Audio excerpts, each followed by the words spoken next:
Капсулното кафе е нетрайна стока. Точно като плодовете и зеленчуците или като гурме хляба, който купувате. Кафето всъщност се намира в своя пик няколко дни след печене и точно това е моментът, в който е добре да получите своето кафе. Прясно изпечените зърна кафе се опаковат веднага след като са изпечени. В специални опаковки с едностранна клапа.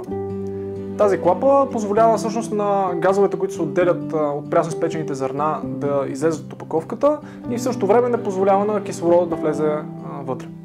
Така всъщност вие ще можете да се насладите на цялото богатство от вкусови аромати.